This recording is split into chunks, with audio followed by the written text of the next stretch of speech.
Hey, everybody. Welcome to the GMI Rocket Show. I'm your host, Roman Zelichenko, former immigration attorney turned entrepreneur. I am the co founder of Laborless, an immigration tech platform that automates H-1B visa compliance, and also the founder of GMI Rocket, a digital marketing agency for the immigration and global mobility industry, and which brings you this show. Today is episode 145. Crazy. When I hit 100, I was like, how did I get to 100? And now we're almost at 150. So very exciting. Our guest today is Priyanka Kulkarni, who is the CEO and founder of a company called Casium. So Casium is an AI native immigration tech platform that helps employment and business immigration processes end to end. They work with individuals filing for everything from O1s, EB1s, et cetera, to companies supporting their programs. And so it's going to be exciting conversation. Priyanka is a former Microsoft employee, has a really impressive and incredible background, went through the immigration process herself. And so we're going to talk about how she went through that journey, came to the US, worked here, went through the various went through various visas, and then eventually had an idea for starting a company using her experience and expertise in AI and technology. So super excited. Before we bring Priyanka onto the show, I just want to say thank you to the main sponsor of this episode, 8 a.m. DocketWise. So DocketWise is an end-to-end immigration case management platform with best-in-class immigration forms, super customizable questionnaires, tons of integrations, including with my company, Laborless. Really great customer service. They've been DocketWise for a long time. They recently rebranded as a business to 8 a.m. So that's why it's 8 a.m. DocketWise. And one of the things I really like about the team, I've known them for many years, is that they also just create a lot of value and content for the industry, for immigration practitioners, so attorneys and paralegals and others in the industry. So there's really great blog on the company website. They have an ebook that's really helpful. They have a podcast that I've been on. They support this show and so many things. So super grateful for their support. So thank you to DocketWise. If you are an immigration lawyer and you're looking for, potentially new case management or even just forms, or even if you're an in-house team, check them out. The website is 8am.com/DocketWise, or use the link in the show notes. And if you do talk to them, tell them you heard about them from the GMI Rocket Show. So thank you to them. And also, thank you, Priyanka, for being here. I'm super excited for this conversation. I would say that you are in Seattle and I am in cloudy, cold, and rainy New York. So we're kind of in the same. I don't know if it's cloudy, cold, and rainy in Seattle, but I assume it is. That's a great assumption. Surprisingly, it is. We're getting a little bit of sunshine right now. We did have flurries yesterday, but it's a beautiful morning. I heard that 2026, the beginning of the year, has been really, really tough for the West Coast snow-wise. I don't know if it impacted you in the Pacific Northwest, but I know in the sort of West, Southwest, it was pretty bad. No, Seattle gets exactly, I would say, 2 days of snow. And sorry, my beloved Seattleites, I don't think we know how to handle it. Yeah. I do remember I visited a long time ago, and I remember there was like 5 inches of snow and roads were shut down. I mean, schools were shut down, cars were just all over the place. It was yeah. Okay, so you're in Seattle now, but I love starting these shows by really learning about and diving into the guests. So you are, originally from India. You were born there, raised there. You went to school there for some part of your time. You eventually did move to the U.S. On a visa. So we'll get to all of that. But tell us about, I don't know, young little Priyanka. One of the things I kind of love to ask is, what kind of kid do you think you were? Or maybe that your parents have told you, were you kind of a super studious kid? Were you one of these like curious, taking things apart, putting them back together kid? Were you selling toys or something, or maybe all of the above? Like, what do you remember from that time? All of the above was but stuck from all of your options. Absolutely enjoyed building. That was my thing. All sorts of things. So we had these it used to be called mechanics. It was not Lego, but it was more like the metallic ones. You could actually build like proper machine, like moving parts, and it was wonderful. And every day I used to sit and, tinker. So you get a pamphlet with like some designs you can actually build, but then you run out of it really quickly, right? You do those first 15 or 20. And so all I had to do was like come up with new things to build through. And that was super fun. I was also an absolute nerd. I enjoyed studying and reading a lot, and always had fantastic grades. And that was something my parents never had to nag me about. I did enjoy, I derived real joy out of learning, and just crazy, voracious reading. I remember summer vacations. The library used to open up at around 8:30 and it used to close at 5. And so I used to be the first one to go in to grab a book for the day. And the days I wasn't doing anything outside, I'd come back, read all day, and come back to the library at 4:30 so that I can take out another one to read for the evening and the night. And it was crazy. And then also just a lot of innovation style things. I remember even at school, we had these interesting projects where you had to go and sell things, and that was kind of fun. And it was a fantastic childhood growing up in Bombay with parents who themselves were sort of builders and business folks at heart, and watching them do that was such a joy and uh, an absolute learning experience. So my dad, traditionally, the community we're part of are supposed to be more of the academics and people who are lifelong, service businesses. And my dad had like three other things going on in parallel. And so I used to always watch him like juggle. Oh, today he had a travel agency. He had my parents had like a detergent making business at some point, along with his day job, all sorts of things. And so I grew around a family that was always cheering on to do more, to be more, but at the same time, I saw them doing that firsthand, Mhm. in a city that is, they call the New York of India, or rather, New York is the Bombay of US, one of those two things. Mhm. It's such a fast moving, vibrant, never, they say Bombay never stops to sleep. And that was the energy around me all the time. And I grew up like that throughout my college, always taking that piece of me with me everywhere I went. Yeah, I was going to ask if you grew up sort of around more traditional, careers with your parents and other family members or entrepreneurs, and it sounds like both. It sounds Both. like do you think it was because your parents or family members were just genuinely curious? Was there, a feeling of like supporting family and therefore having multiple businesses? Like, I guess maybe do you have any insight into the motivation, or were they just genuinely like, this is fun for us? We have a job, but it's just fun for us to have a second business or a third business. Um, I think my parents have always derived a lot of joy by pushing the boundaries of what you can do with given what you have, right? And so very, very humble beginnings for them. And if you would meet them now, they would still sort of ask you, like, what are you doing beyond this? What's Mhm. next?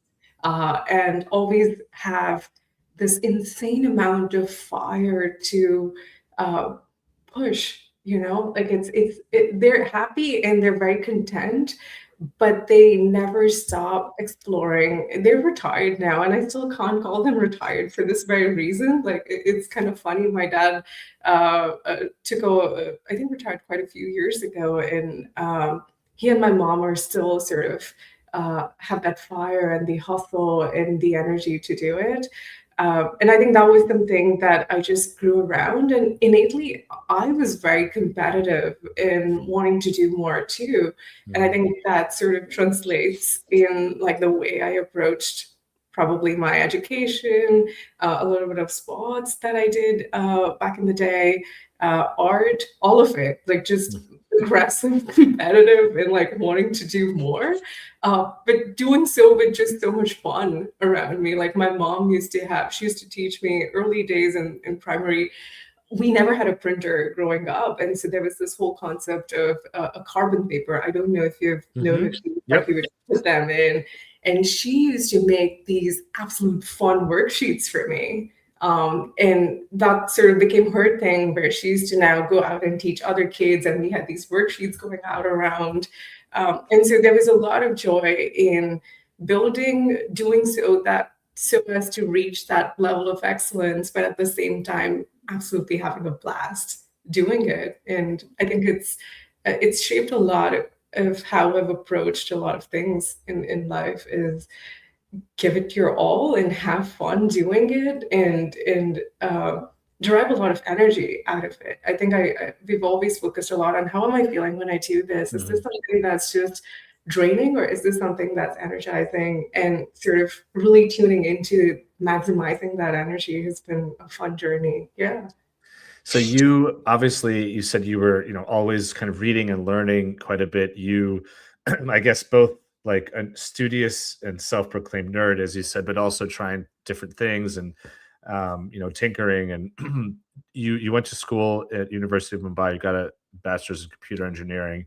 Was that something that was inherently interesting, or did you think of that as a route to just be able to do creative and impactful work and successful work going forward? Because you could have been a doctor, right? You could have been a lawyer.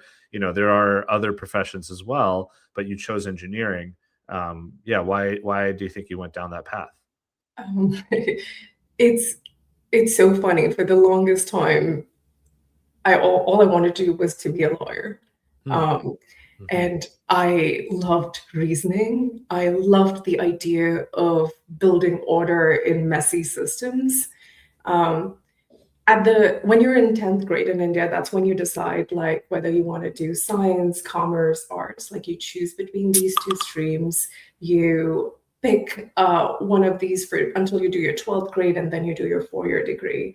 And at that intersection of my 10th grade choosing science, arts, commerce, I remember literally nagging my parents in and out, just let me take that arts with pol science sort of combination so that I can get into law. Um, my parents did something incredibly practical, being them. They asked me to meet lawyers and understand what their job looks like day to day, so that I didn't derive all my understanding of this practice from TV. Mhm. And what I saw was a profession carrying enormous responsibility, but operating inside a system where outcomes aren't always correlated with effort and merit. Um, the work, like this whole conversation was interesting because the work wasn't something truly tied to logic or advocacy. It was so much more about navigating ambiguity, delays, um, and especially in India, sometimes forces outside of your control. Mhm. Um, and I left those conversations with so much respect for people doing the work and also a clear realization about myself. I I wanted to build systems that made things fairer, more predictable, um, and thought always could be a lawyer, but realized I was more of a builder myself. Mhm. And that was that moment where I tuned more into, like, I always loved math and computer science. I was great at it. I enjoyed the problem solving piece Mhm. of this. And so I chose that path. Um, and it was always in the back of my head that this is something there was an itch. And I have an older sister. She's 7 years older than I am, and she had this ticket in the back of her hand where she used to, every time I used to question this, she used to be like, "You don't worry, you just get through these 2 years. I will put you through law school." And even when I was doing engineering, I had these points where I'm like, I enjoy this, I love this, but there's something that I feel I'm not sure about. And she's like, "You just finish your degree, I'll put you through law school." And it's like a running joke in the family that my sister has this unfulfilled wish of Right. going to law school. It's really smart that your parents encouraged you to talk to practicing attorneys. I kind of wish I did that. I didn't really have any attorneys in my family, first generation immigrants, and my parents were both in computer science just because the Soviet Union created a lot of engineers. Um, and I totally thought it was going to be like it is on TV. Like watching My Cousin Vinny was just the best. I love that movie. And I thought to myself, well, yeah, if I could, I love arguing, I like reasoning and logic and all that. And Yeah. maybe I could be a lawyer and it'd be fun. Anyway, needless to say, if I talked to some lawyers, I would have also realized maybe this isn't for me. But then, the challenge is what can you, what do you do? It's easy to rule things out, and it's Mhm. hard to pinpoint exactly what you want to do. So, you kind of ruled out being a lawyer, but you already knew you liked engineering, you liked math, you like problem solving. So engineering was the way to go. So you graduated with a degree in computer engineering, and you landed a job at Microsoft, right? Like in India. And I think this is really cool. This is a really cool part of your story because, I've talked to a lot of folks who, and of course, I'm in the immigration space, and so are you now. Talk to so many people coming to America for their first job, especially folks from India. I mean, there's a massive population of talented engineers who really try to come to the US. And of course, that's part of the reason why there's such a long wait for the green card, for Indian nationals. And on the H-1B lottery side, it's just always a challenge. But you got a job in India, right? Great job doing, working at Microsoft as an engineer. And you were happy there, right? Like you weren't doing that at the time thinking, okay, I'll do this for a year and then I'll come to America for a job. You really liked what you're doing. So can you talk a little bit about sort of, what were you doing at that time? What was exciting to you? And then how did the situation or circumstance come up that allowed you to come to America, basically on a sponsored work visa? Yeah. I was actually the first engineer in my immediate family, especially a female engineer. And I didn't even have the lawyers that I spoke to were literally people who had the advocate board. Like when you go down the streets, you see there are these boards Mhm. where they say, this person's an advocate, and my dad knew a few folks. And so a lot of their practicality came for like, we don't have this immediate resource to connect her to. Let's just go figure. And that's how they found me these people to talk and learn Mhm. from. Nice. And so that was a little bit of context. Like we didn't have any lawyers in the family, and I didn't have any immediate engineers in my family either, which was kind of fun. I was hired into Microsoft actually as an intern in the third year of my engineering. Um, Everybody around me was prepping to give their GRE and come to the US and get a master's degree. And um, this little internship opportunity, like you go through multiple rounds of interviews at Microsoft out of hundreds of thousands of people, like 15 or 20 are chosen for a particular summer internship. Actually, no, 50 or 20 probably in a few states, and then they have a larger circle too.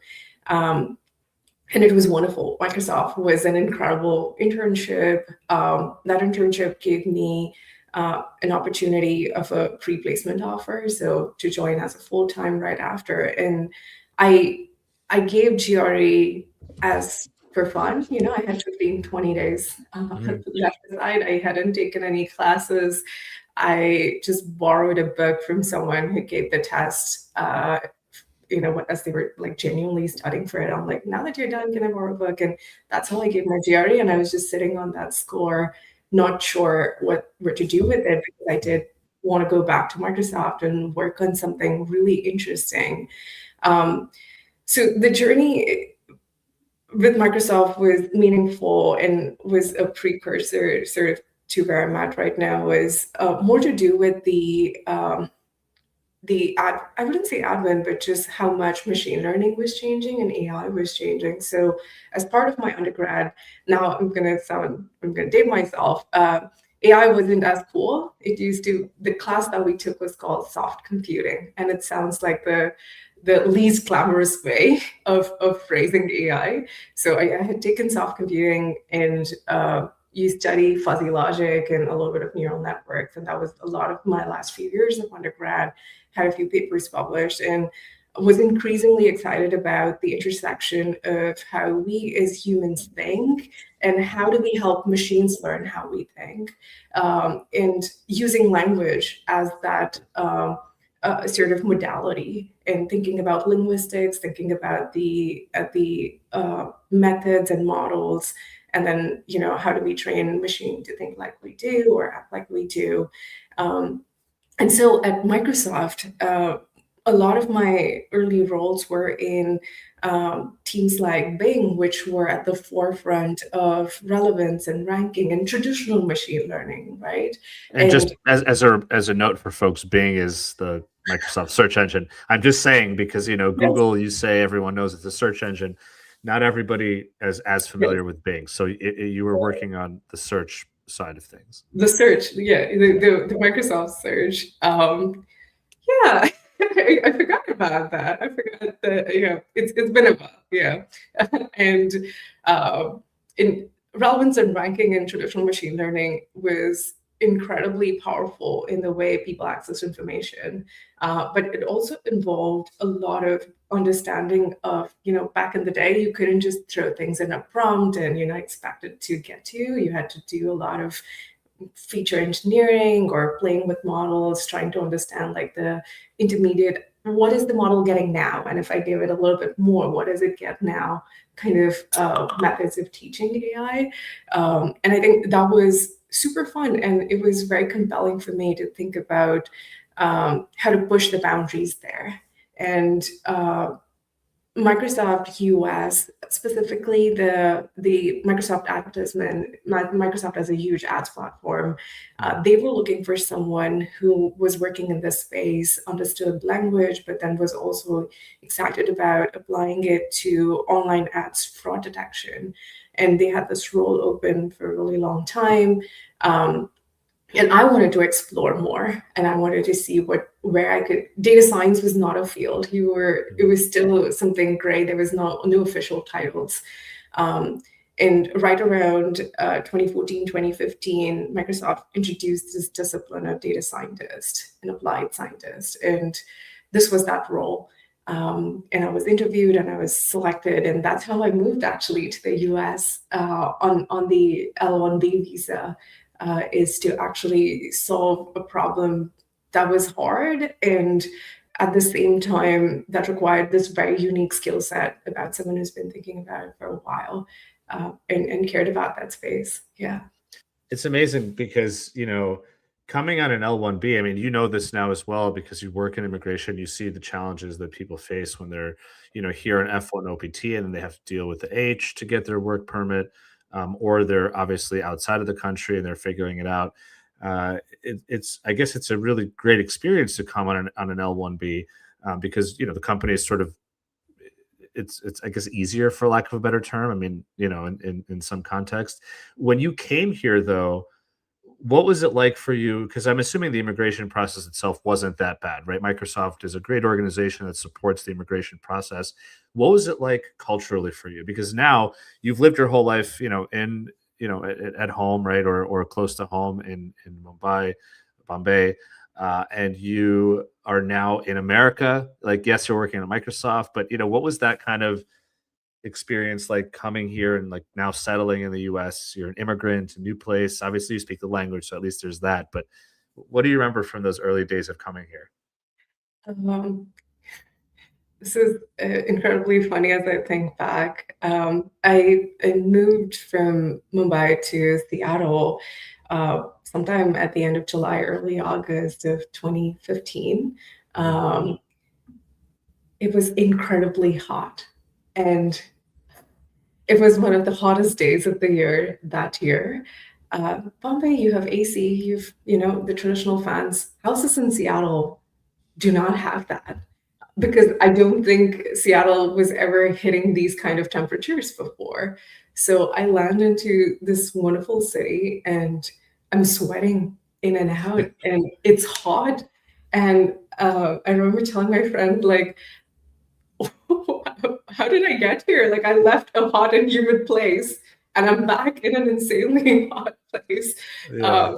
And is this what America's supposed to be? And I remember him saying, like, no, this is just for a few days. Trust me, you'll enjoy it. But I remember the first thing I did was run to the nearest Fred Meyer and get a fan. That was my Mhm. first purchase In in the America. US. Yes. Yeah, that's Um, hilarious. and I don't remember using it as much. Seattle gets like exactly 2 or 3 like super hot days in a year, but it was really funny. Yeah. But culturally, it was I think things that really immediately stood out was the value for talent. When I joined the team, everybody on the team was just so incredibly smart and so driven. And and also at the same time so diverse, right? So we had people like I wasn't the only immigrant on the team. So Mm, we have researchers from Iran, Israel. We have researchers who had come from Japan, China.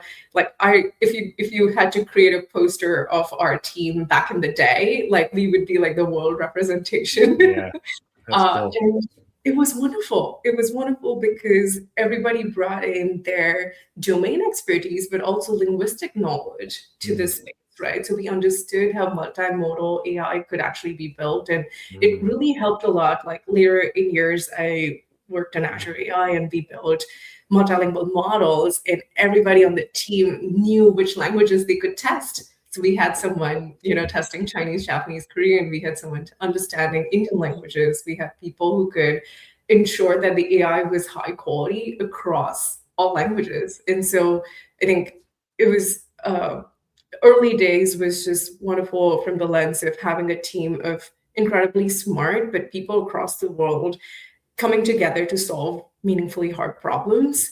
Um, and also just a lot of sense of safety around me as well, right? So I used to work in Hyderabad. It's different for women, and when you think about safety, when you think about work culture, but I felt absolutely welcome and safe, and a lot of things didn't matter as long as I was doing great stuff, and that was amazing. Yeah. mhm. Do you feel like you were at the kind of cutting edge of what was, machine learning, large language model, kind of, what became AI type work? 100%. It was Yeah. like I feel like I know often folks say that, AI came in 2022, 23, and it just came out of nowhere. I felt I watched this movie in slow motion somehow, from like the earliest models. Like we built one of the early part of speech taggers using neural network, which is like identifying different parts of speech, subject, verb, objects. And at the same time, moving from that to feature-based stuff, moving from that to early transformer-based models, even the T of GPT. And then sort of looking at GPT-3 come, and we tested out GPT-3 early days and we're like, it's good, but is it that good? And then 3.5 comes, and you see that evolution in front of your eyes, and you're part of that story. And there is so much momentum and energy, but at the same time, understanding that as this technology is moving fast, what does it mean to build responsibly and do it in a way that creates access and opportunity for everybody? And it was quite a fun thing to be at that edge. So tell me a little bit about you're obviously, you're growing in Microsoft here in America. You're working on pretty cutting edge work.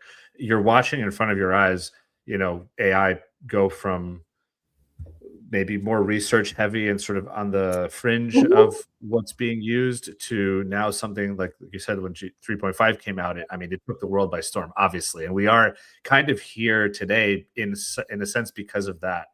Uh, Yes. and how it captured the imagination of like the average person who saw it in an interface that was now sort of understandable to a layperson. So is that because I know at some point you were still at Microsoft, you start to think about building something, right? And I know you spent a little bit of time as sort of an incubator in residence at Mhm. the AI2 incubator, which is also, I believe that's also in Seattle. It's Yes. nearby. Yes. So tell me a little bit about like what made you start to think about, okay, I had this great career. I mean, you're on a trajectory. By the way, did you get a green card at this point? Because you're No, no. no. Okay. So you're It was, still, and so what visa are you on at this point? You're at Microsoft for almost a decade. What are you kind of, what's your situation? I was on H-1B. I was on Okay. H-1B for a really, really long time. And I was in, because I came right out of my undergrad, um, the two master's degrees I got was while I was working at Microsoft. So I was originally in the EB3 queue. And so you you take the slowest moving queue and you put me at the end of there, and then Mhm. I'm renewing my H-1B endlessly. Yeah. Right. Were you moved up to EB2 at some point when you got your first or second? No, so you were at EB3 queue in Microsoft, and so your priority date was like God Yeah. knows when, right? Yes. Yeah. Okay. So you're doing all of this work. You're obviously progressing enormously in your career. You're in H1B. You're extending, I guess, year after year. Hopefully, I guess, waiting for probably. So you were checking visa bulletins for how many years now? Forever. 10. Yeah, Yeah. exactly. Which, by the way, we laugh at it now, but it's stressful. I mean, it is Oh my really God. like Yes. your life is sort of on pause. It's in a limbo basically this whole time because you're waiting to see, well, when can I possibly? And by the way, at this point, if you've progressed well beyond what your original application was, that creates some implications and challenges as well. So, I'm not trying to make light of this challenge that you obviously had, but that was a big part of your life, right? The immigration underpinning of your progressing career at Microsoft. 100%. Like a lot of immigrants, I told myself, do great work, be grateful, don't rock the boat. Right. uh, but the truth is, immigration isn't just paperwork, right? Like it shapes what you're allowed to build, uh, when you're allowed to move, how much risk you can take with life. It makes you doubt ambition, not because you are not talented. It's because system forces you to optimize for stability over possibility, Yeah. and that was hard. I guess I was someone who made my entire career by simplifying complex systems at global scale with AI. And immigration was one of the most complex ones I felt I had to consistently navigate. Mhm. Um, and you're right, like my breaking point came, I was offered a chance to join the Allen Institute of AI incubator to start a company. And this was always in the back of my head. I was always thinking about doing something of my own. And when I had that opportunity, something I really deeply wanted, I remember saying to the managing director that like, I can't, I have the status that may not allow me to do what I want to do. And that was the early hit point around, if I'm working in the frontier of AI, but there are these crazy non-transparent workflows that I have to navigate. And I remember having this conversation with the council at Microsoft around exploring the EB1A path. And they were incredibly helpful, but they also had a very traditional setup of, this is the checklist. Like there is no personalized understanding of what this person is doing, how they could be extraordinary. They had this little checklist, and I did not fit that template. I didn't have a PhD. I had 2 masters, but that didn't matter. And a lot of these things that just didn't feel like that I fit the exact template. And so I did pursue my EB1A with an external counsel, and yeah, that was fun. So you pursued your EB1A with external counsel basically on your own, right? Mhm, mhm. Now, it was this as part of you know, your work with the incubator, or was Yes, this still? yes, Yeah, very much. Yeah, yeah. It was because I wanted to start yeah. my own company. That was the push around figuring what alternate pathways could be applicable. Yeah. Okay, so before we dive into what this company was and obviously how it eventually turned into KCM, I just want to take a very, very short pause and say thank you to the second sponsor of this episode, which is Lex Reception. So for any immigration, lawyers, paralegals, office managers that are watching, Lex Reception is a legal intake reception and client support service. They provide call answering services and messages in real time. They schedule appointments. And so they help law firms actually basically have a 24/7 legal answering specialist that's dedicated to the firm that knows how to answer, as the firm. So law firms don't have to worry about missing phone calls from a client or from a prospect or a message, from through your email, coming in through email or coming in through the website. They also proactively reach out, so they can kind of work with a law firm as a sales team. So if anybody inquired about getting support as an immigration lawyer, and have questions, Lex Reception can help a law firm, especially small firms who don't have a ton of staff, proactively reach out and get these folks on the calendar. They integrate. They have a technology interface, so they can integrate with a bunch of platforms like Clio and Practice Panther and LawPay and so many more. So law firms can fit Lex Reception into your workflow. So if you're a law firm and you're interested in learning more, check them out. All listeners of the show get $250 off their first month of service. So use the link in the show notes. And thank you to Lex Reception for your support of the show. Okay, so EB1A, you're going through it. You got it. You're now free as a bird to work on something. What did you launch or start working on? I wish it was so easy. You said it in like a sentence, EB1A, free as a bird. And I'm like, wait, that doesn't feel so easy. I work with some incredible attorneys that I absolutely love and respect, but the process itself was painfully manual and very opaque. It took months to assemble, and there were endless documents and crazy back and forth, and a constant feeling of uncertainty. And I first had to explain, what does it mean to build foundation models or build AI so that they could understand what I did, so that they could then better explain to the government what my extraordinary ability could be. And that translation layer almost felt like real expensive work. And it was all done through email threads, Word documents. And that's when it sort of clicked, right? Like, it's a really high stakes legal workflow built entirely on, I'm going to talk like an engineer now, like unstructured data with no standardization and low understanding of predictability here. And we're asking employers and really smart people to navigate it as if it was, just a custom process, very artisanal style, so as to say, every time. I think that's why Casium exists. Coming out of that process, I realized we wanted to build something that was consistently personalized yet amazing at scale. And those two things, a lot of times people believe that personalization and scale don't go well together. But with a lot of what I did at Microsoft and throughout my career was to understand how AI could be built for trust, scalability, but also hyper personalization. And that's what immigration is, right? Like, each and every story is so incredibly unique and so incredibly personalized, but yet it is something that employers have to deal with at scale.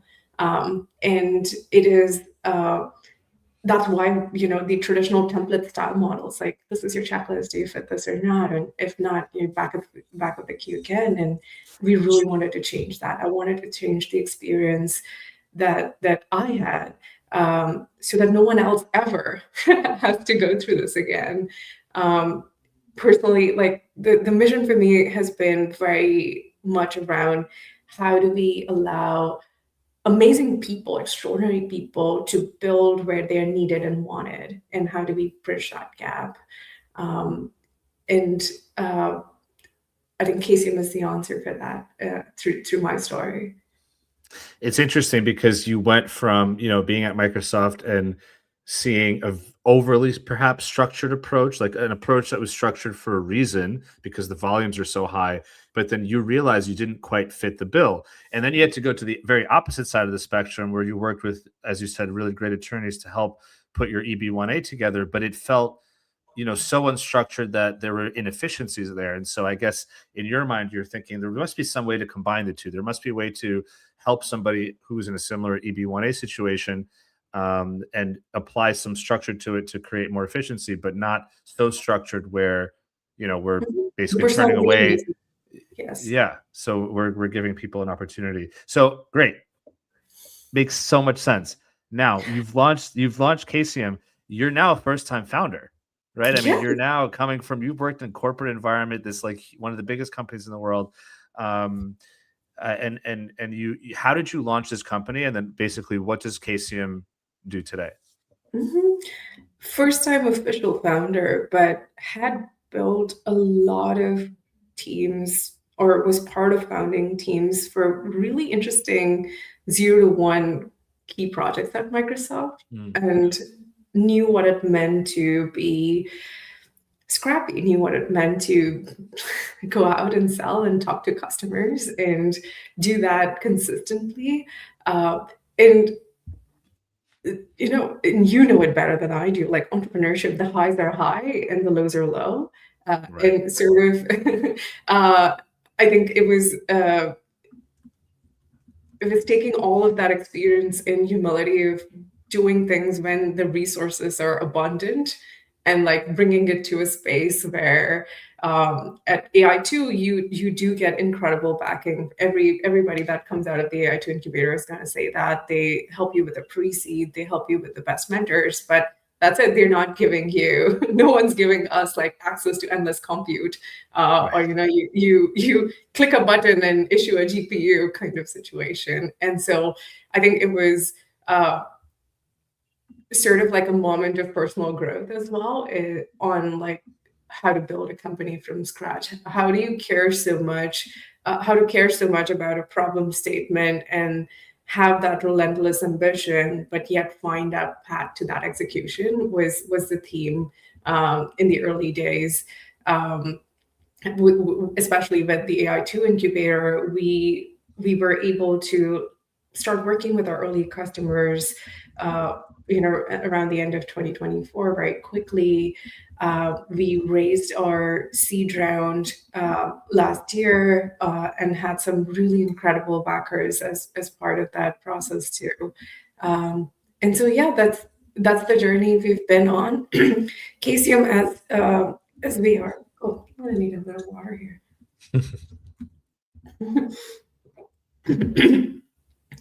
uh, at Casium, we are building the fastest. Give me a second.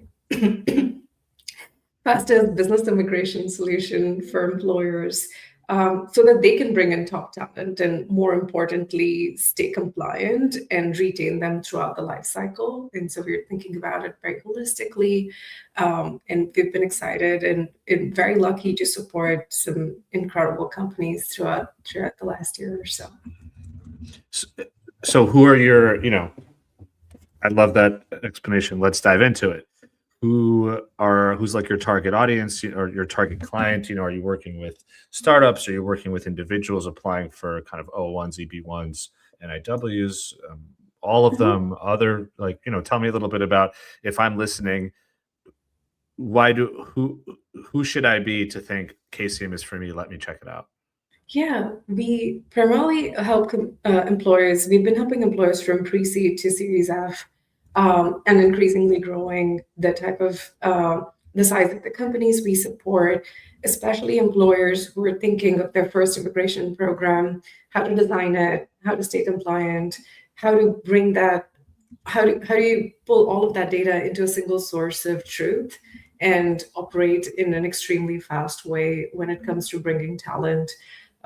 We are very outcome as a service company. So for us, it is about the time taken to onboard this particular talent, the compliance rates, all of it. But personally, I have a very, very soft corner towards founders, immigrant founders. And have been helping and supporting them since day one. And that has been like this personal passion project that keeps going on. Our attorneys are also very passionate about it. And so even though we're very much a B2B company, we do support founders. And founders, in a way, I still see them as businesses, right? As they grow, their companies grow, we continue to have the privilege to support their growing teams as well. And so that's the key target audience is very much a B2B setup, with founders being a very unique type of business, I guess. And is it the kind of scenario where you might help a founder with an O1 or an EB1, and then going forward, if they need to hire foreign nationals, you would help them with, getting those folks, whether it's an H1B or whatever else?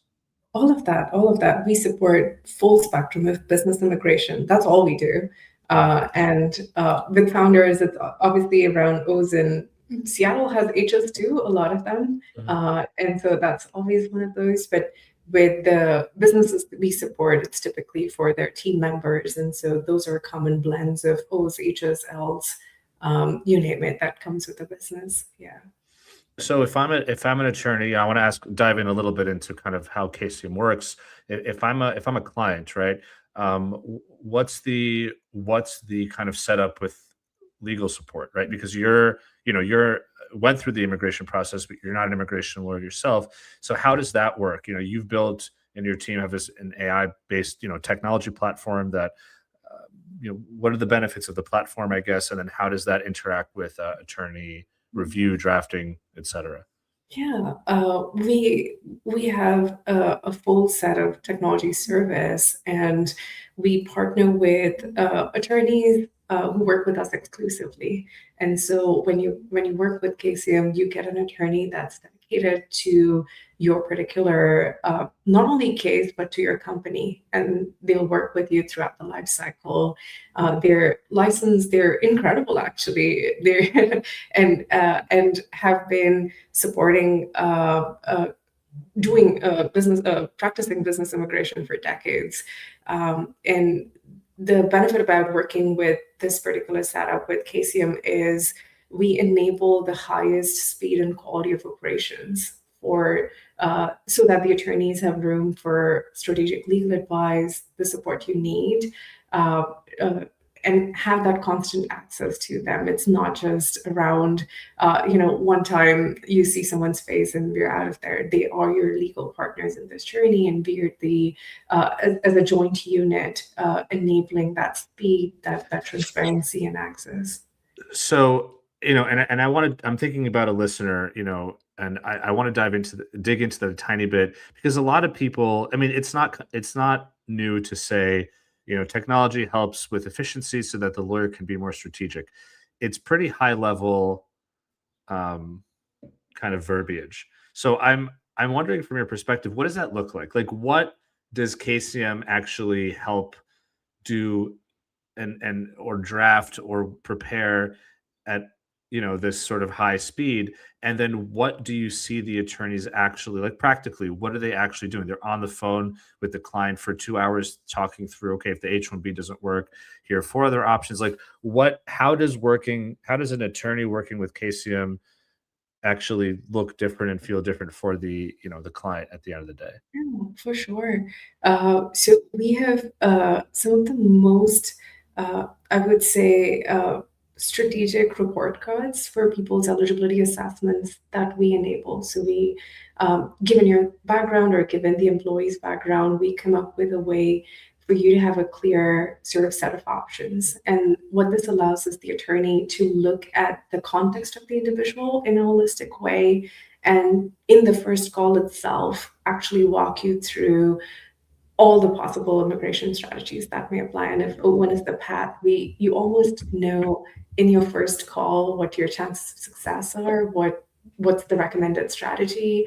It's not a get to know you call, let's talk again call, then we'll decide call. It's like in the first 30 minutes with us, you know exactly what's the legal recommendation, how to explore it, how to proceed with it. And that's why this is why this technology is so compelling, is we're able to create clarity from the very first interaction. Beyond that, the information collection process, the way the initial drafts are set out, are extremely high quality. A lot of what I did was around um, legal reasoning, accuracy, and also doing so in a trustworthy way. And so these drafts, as well as the human experts and the legal experts involved in this process, the work product is significantly superior and faster. So typically it's around 10 business days for some of the most complex visa types if you've given us everything we've asked for. And that's like last like 2 days ago we had someone who brought in a critical engineer in the shortest time they ever experienced for something that is so complex as one of the O visas, right? So I think those are ways in which where we talk a lot more about the outcome. The outcome of working with this technology and our attorneys is just the speed and the quality and exceptionally low RFE rates, exceptionally high approval rates, and the trust and predictability that comes with working with us. Now, do you just because you said you only do business immigration, just out of curiosity? So let's say you get an O1 for someone and they, and become a US citizen. Can you help them with the naturalization? If they get married, can you help them with a spouse if the spouse is a foreign national, or is that not yet supported? Not yet supported. We Okay, we primarily work with employers and business immigration context. We do help with green card, like employment-based green card right. processing too. Yeah, yeah. So what do I'll you shout out to everybody who who now is current from yesterday's EB2 visa bulletin. Yeah. That's right. Yeah, it's a bit. So it's we're talking right now on February 20th. So the March Visa Bulletin 2026. So the March Visa Bulletin just came out. So what do you see as kind of the future of Casium? As we kind of wrap up here, where do you see the company continue to grow in terms of maybe verticals within immigration or anything else? Yeah, I think for future KCM, I do want to talk about how I think about the future of a lot of these administrative legal services. Is there even though there is ambiguity, there is a clear understanding of what a good application looks like and what an eligible candidate could look like. And I believe that the future of these services is very much around the attorneys and the legal professionals providing high quality strategy, enabling the business development and trust building, with technology being the center of all of the operations to accelerate it, to create higher accuracy as well. It's some petitions are incredibly long, and Yeah. it's only human to miss out something, and this is where there is this sort of like a fuel to this engine to make it exponentially better. And I think that's the path we see for Casing as well. Is we're uh, we want to really push the boundaries of how fast, high quality, predictable we can get with mobility as a whole spectrum, not just immigration and everything that surrounds mobility as it pertains to employers. So Yeah. do you see yourself working more with kind of in-house global mobility teams, as companies? Because that Mhm. typically exists for a bigger company. If you're a startup and you hire two or three H-1B workers, you don't typically have a quote unquote mobility strategy. It's too small.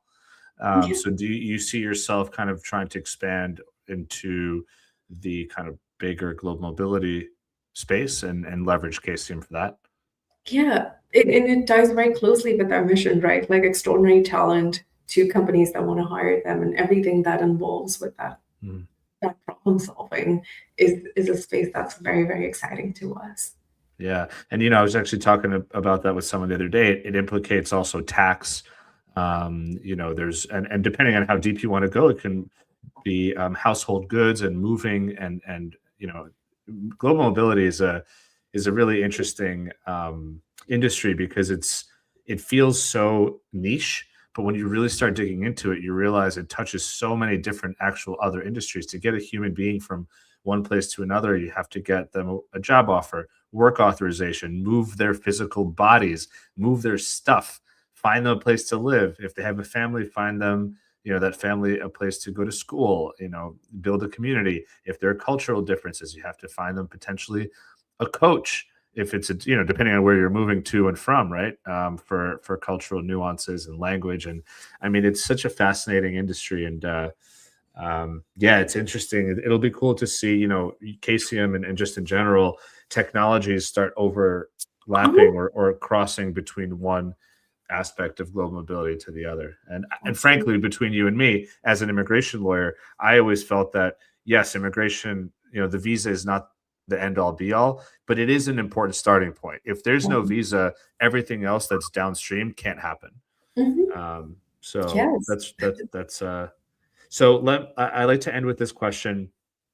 You have a ton of experience at Microsoft. I mean, obviously, I've worked in an incubator. You're working. You've launched your own company. You've watched it grow. I'm sure people reach out to you for advice all the time, mentorship, and what are the best ways of doing ABC or XYZ. Now, my question for you would be, what kind of advice are you listening to right now? Like what's the advice that's helping you get through whatever it is that's uh, uh, you're growing through right now? Yeah. It's a world in which everybody is expecting AI to solve every problem. And that's, you see it around you, you see it over LinkedIn. Um, I've always been a thoughtful optimist around AI and the use of AI and how it impacts outcomes. Um, and so the advice that people around me, at least for the ones I look up to, has been around uh, slow and thoughtful is smooth, and smooth is fast. And Mm. that has been uh, a big thing around how we build thoughtfully, how we do things right, how do we focus more on the outcome. The technology is just a vehicle to get to an outcome, uh, but at the same time, uh, this relentless ambition with path to execution requires a lot of thoughtful building, and that's the theme around me these days, and has always been, I guess, in some shape or form through advice. I love that. Slow and thoughtful is smooth, and smooth is fast. And that's so counterintuitive because you think, oh, you're a startup. You've got to build, execute, build fast and break things. That was the Facebook motto? And I feel like that has been something that people continue to assume to this day. And it's okay to break things if it's a non-consequential, This is if it's a mobile game, like whatever, the points didn't add up correctly, not a big deal. We can't have things break in immigration. And so I think it's important for people to remember that the balancing act of trying to implement things quickly, to get features shipped, it has to be kind of tempered with the idea that we have to double, triple, quadruple check, make sure, go through testing multiple times, and really be certain before we release Mhm. updates. So I love that. That's really great advice. Um, cool. Well, Bianca, thank you. This was fascinating, really interesting conversation. You have such a. I wish we didn't even get to talk about your master's degrees, which I think in and of themselves are awesome. Two master's degrees while working full time. We could do a whole podcast about how in the world you balance your time and still, have so much joy in doing what you're doing and see success. But maybe that'll be a part two Yes. episode. But thank you so much for being here. This is wonderful to talk to you and learn about Casium and your life story here. And by the way, where can folks reach out to you and Yeah. Casium? Yeah, always open on LinkedIn. That's a key place where I love to connect with folks. You can also reach out to us anytime at connect@kcm.com if email is your preferred way to communicate. And I am always around in Seattle and the Bay Area. So if you want to hit up, always, we've got some great coffee, and the offer is always open. I've heard the coffee there is great. Well, cool, wonderful. Thank you, Priyanka. I really appreciate your time. Of Of course, thank you for the opportunity. It's been course. wonderful. Yeah. Likewise. Thanks. Awesome. What a great conversation. Thank you everybody for tuning in, for listening. Definitely reach out to Priyanka if you want to learn more about them. And you know what? I know I didn't ask her about this, but if you're an immigration lawyer and you want to learn about how to be part of the Casium community as an attorney, reach out to them too. I'm sure at some point or other they will continue to take on more lawyers that work with them. Just a quick thank you to DocketWise, once again, 8 a.m. DocketWise for their sponsorship and support of the show. Again, DocketWise is an end-to-end immigration case management platform with best-in-class immigration forms, really customizable questionnaires, industry-leading integrations, lots of great customer service, and just the support that they provide to immigration lawyers with their blog. And this blog, if you're an immigration lawyer and you do family-based and you want to get into litigation or employment-based, if you want to learn more about marketing, technology, how to sell a company, partnering, mentorship, the DocketWise blog is truly pretty great, which is why I always call it out. They have an ebook that's available for folks and more. So check them out. There's a link in the show notes or visit 8am. So it's the number 8am.com/DocketWise and tell them you heard about them from the GMI Rocket show. So thank you again to everybody. If you're watching this or listening to it live, I'll be taking a few weeks off for some international travel, but I will be back in a handful of weeks. So with that, everybody have a wonderful weekend. Be safe, take care of yourselves, and peace out.